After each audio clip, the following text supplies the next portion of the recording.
వాళ్ళు ఆనందంగా ఉంటారు, సంతోషంగా తిరిగి వస్తారు. వాళ్ళ జీవితంలో దుఃఖము నిట్టూర్పు ఎగిరిపోతుంది. ఆమెను చెప్పండి అందరూ గట్టిగా. సంతోషంగా ఉంటారు, ఆనందంగా ఉంటారు అనడానికి ఎన్ని పదాలు అక్కడ వ్రాయబడిందో గమనించండి.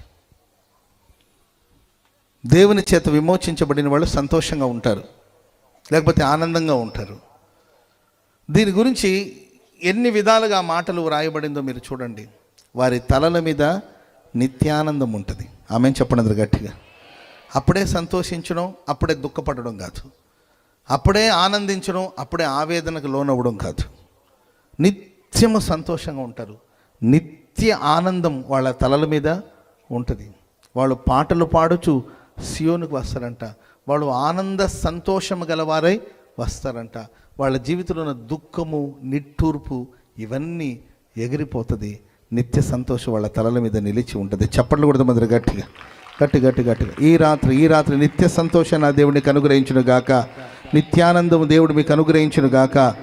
సంతోష ఆనందం గలవారై ఇక్కడ నుండి మనం తిరిగి వెళ్ళబోతూ ఉన్నాం. దుఃఖము నిట్టూర్పు ఎగిరిపోవును గాక. దుఃఖము నిట్టూర్పు ఎగిరిపోవును గాక. దుఃఖము నిట్టూర్పు ఎగిరిపోవును గాక. ఈ రాత్రి ఎవరి జీవితంలో ఏ నిట్టూర్పు ఉందో, ఎవరు దుఃఖంతో కన్నీళ్లతో ఇక్కడ కూడి వచ్చి ఉన్నారు, దేవుని సన్నిధికి వచ్చిన వాళ్ళందరూ కూడా సంతోషంగానే వచ్చారు అని అనడానికి వీల్లేదు.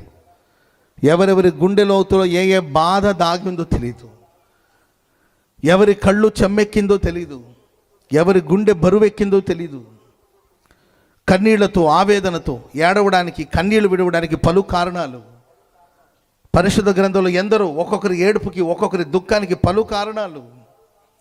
ఈ పిల్లవాని చావు చూడలేనని ఎలుగెత్తి ఏడ్చిన ఓ తల్లి, నమ్మించిన వాళ్ళు నమ్మించి మోసం చేసిన వాళ్ళు ఆశల మేడలు కట్టుకునింది. జీవితం ఆనందంగా సాగిపోతుంది అనుకునింది. ఆమె బతికేదో ఆమె బతుకుతుంది కాదండి, ఆమె బతికేదో ఆమె బతుకుతుంది. ఆమె బాధలేమో ఆమె పడుతుంది, ఆమె కష్టాలేమో పడుతుంది. అలా బతకనివ్వచ్చు కదా. ఆశలు రేపి, ఆశలు కలిగించి, ఆశలు చిగురింపచేసి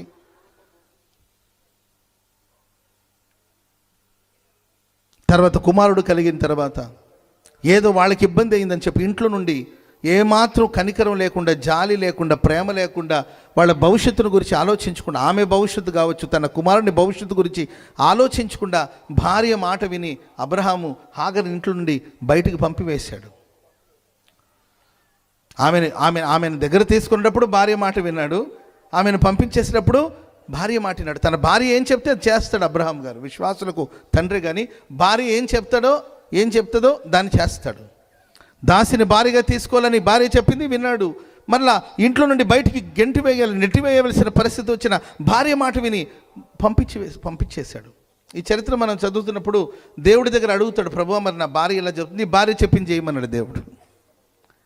ఈ సారాంశం చదువుతున్నప్పుడు మనకు అనిపించవచ్చు, ఈ సారాంశం చూస్తున్నప్పుడు దేవుడు కూడా ఇలా కఠినంగా ప్రవర్తించాడా? దేవుడు కూడా ఇలాంటి కఠినమైన తీర్పిచ్చాడా? ఓ ఆడపిల్లని, తన కడుపును పుట్టిన కుమారుని ఇలా ఏమాత్రం కనికరం లేకుండా బయటికి నెట్టివేయడం, పంపివేయడం, ఒట్టి చేతులతో పంపివేయడం న్యాయమేనా? ఇది దేవుని కూడా న్యాయమే అనిపించిందని మనం చదువుతున్నప్పుడు, నేను చాలాసార్లు ఇలాగే చదివినప్పుడు దేవుడైనా కనికరించవచ్చు కదా అని నాకు అనిపించింది. ప్రియులరా, సరే బయటికి పంపిమన్నాడు కానీ దేవుడు అబ్రహాము వదిలేశాడేమో కానీ దేవుడు హాగర్ని విడిచిపెట్టలేదు. చెప్పట్లు కూడా అందరూ గట్టిగా. హాగరు వెంటనే ప్రభు వెళ్ళాడు. ఆ ఎడారిలో తిరుగుతున్న హాగరు కన్నీరును ప్రభు చూశాడు. ఆ చిన్నవాడు మొరపెడుతుంటే అతని మూలుగుల దేవుడు విన్నాడు.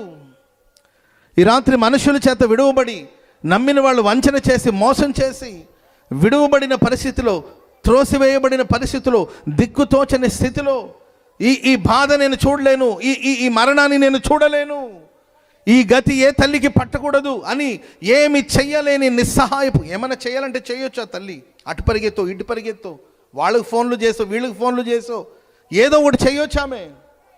కానీ నేను ఏమి చెయ్యలేను అని, ఈ పిల్లవాడిని చావు నేను చూడలేనని కన్నీళ్లతో దేవుని సన్నిధిలో మొరపెట్టిందండి. ఆకాశం ఉన్న దేవుడు ఆమె కన్నీరుని చూశాడు. స్తోత్రం చెప్పండి అందరూ గట్టిగా.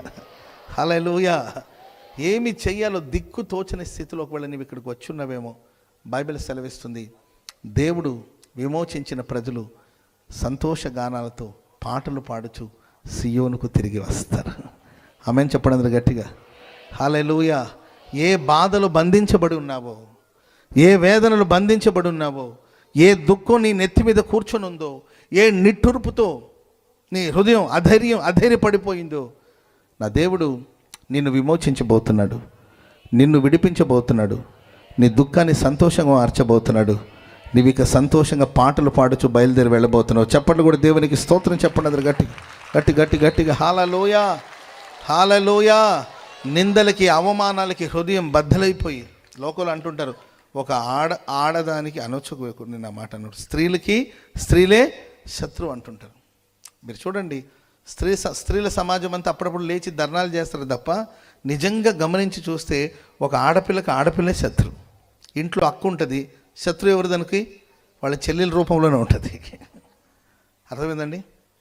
లేకపోతే ఒక చెల్లి ఉందనుకోండి, దానికి శత్రువు అక్క రూపంలో ఉంటుంది. ఆ ఇంటికి పాపం ఒక కోడలు వచ్చిందనుకోండి, ఆ కోడలకు శత్రువు ఎవరుంటారండి?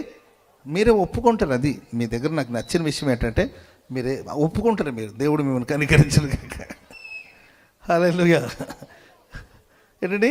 అత్త రూపంలో, లేకపోతే ఆ వృద్ధురాలైన అత్తకి కోడల రూపంలో అనుకుంటాం కదండి. పాపం పురుషుడు పెద్దగా ఎవరిని ద్వేషించడు. ఒకవేళ యుద్ధాలు ఉన్న పెద్ద యుద్ధాలు ఉంటాయి, కానీ దేశాల మీద రాష్ట్రాల మీద, కానీ కుటుంబాల్లో జరిగే గొడవలన్నిటికీ కారణం ఏంటంటే స్త్రీలే. అందుకే మీరు చూడండి, ఎక్కువ సీరియల్స్ చూసేది ఆడవాళ్ళే.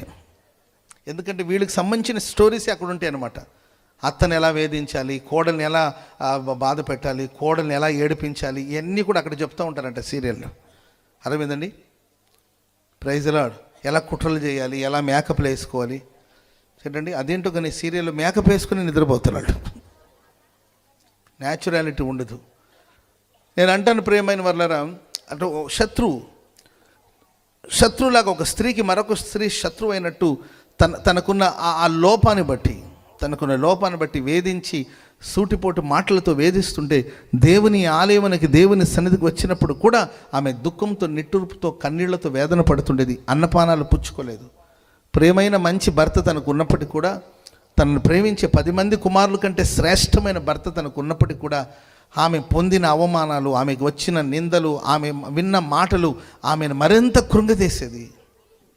2 పాళ్ళు ఆ ఆహారం ఆమెకు అనుగ్రహించబడుతున్న అందరికన్నా స్పెషల్గా ఆమెను చూస్తున్నప్పటికీ కూడా తన భర్త ఏదో తెలియని వేదన బాధ ఆమెను కృంగదీసింది.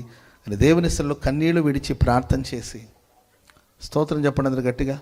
కూర్చోవాలి నాన్న, కూర్చోవాలమ్మా, కూర్చోండి తల్లి, బంగారు తల్లి, కూర్చో తల్లి, కూర్చోండి అమ్మ, కూర్చోండి.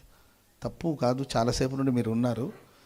సో మరి ఇంక చేసేది ఏం లేదు కదా, కొద్దిసేపు ఓపిక పట్టారనుకోండి, ఆ తర్వాత అందరూ వెళ్ళిపోవచ్చు. Praise Lord. హల్లెలూయా. మీకేం తెలుస్తుంది మా కష్టాలు అంటారు మీరు. పాపం ఎవరి కష్టాలు వాళ్ళకి. మీ కష్టాలేమో ఎక్కువసేపు కూర్చోలేక లేచి తిరుగుతూ ఉండాలని మీ కష్టాలు. మీరు లేచి తిరుగుతుంటే నేనేం చెప్పాలో నాకు అర్థం కాక నా కష్టాలు. సరే, వేదన పడి దేవుని సన్నిధిలో వెళ్ళి కన్నీళ్లు విడిచి ప్రార్థన చేసుకుంటుంటే అక్కడ అపార్థం చేసుకునే మనుషులు. కొన్నిసార్లు మన కన్నీళ్లను కూడా ప్రజలు అపార్థం చేసుకుంటుంటారు. అందుకే నేను ఎప్పుడు అంటాను, మన కన్నీళ్ళు దేవుని పాదాల మీదే పడాలి. ఆమేన్ చెప్పండి అందరు గట్టిగా. హల్లెలూయా. ఏడుస్తుంటే ఎందుకు ఏడుస్తున్నావు? నేను ఎప్పుడు ప్రార్థనలో ఒకసారి ఏడ్చాను, అది లైవ్లో పోయింది. అంతేనండి, ఎందుకు ఏడుస్తున్నాడో కడుపు నొప్ప, కాళ్ళు నొప్ప, కీళ్ళ నొప్పులా, పళ్ళు నొప్పులా అని ఒకటే ఫోన్లు నాకు. అవి ఆరోగ్యం బాగలేదని. దేవుని సన్నిధిలో కన్నీళ్ళు విడిచినా దానికి రకరకాలమైన అర్థాలు తీస్తూ ఉంటారు కొంతమంది. దేవుని ప్రియులారా, కన్నీళ్లతో దేవుని సన్నిధిలో ప్రార్థన చేస్తుంటే అక్కడున్న యాజకుడు చూసి ఆమె మందు తాగిందేమో అని చెప్పి, ఆమె మద్యపానం చేసిందేమో అని చెప్పి, ఇంకా మత్తు దిగలేదా నీకు అన్నట్టు మాట్లాడితే, బాబు నా గొంతులో మందు కాదు నేను పోసింది, నా గుండెలో ఉన్న బాధ అంతా దేవుని పాదాల దగ్గర కుమ్మరించి ప్రార్థన చేస్తున్నా. చెప్పలు కూడా మొదలు గట్టిగా. దేవుడు ఆనాడు ఆమె ప్రార్థన ఆలకించాడు. బైబిల్ చెప్తుంది, ఆమె దుఃఖముఖిగా ఉండుట మానేను. ఆ రోజు ఆమె జీవితంలో దుఃఖము నిట్టూర్పు ఎగిరిపోయిందండి. నిత్య సంతోషం ఆమె తల మీద కుమ్మరించబడింది. ఆ రోజు నిత్యానందంతో ఆమె బయలుదేరి వెళ్ళింది. ఏ విషయానికైతే ప్రార్థన చేసిందో, ఏ గర్భఫలం కోసం ప్రార్థన చేసిందో, ఏ కుమారుడు అనుగ్రహించబడాలని ప్రార్థన చేసిందో, అలాంటి శ్రేష్టమైన కుమారుని దేవుడు దయచేశాడు. మరలా ఆమె కన్నీళ్లు పెట్టుకోవలసిన పరిస్థితి ఆమెకి రాలేదు.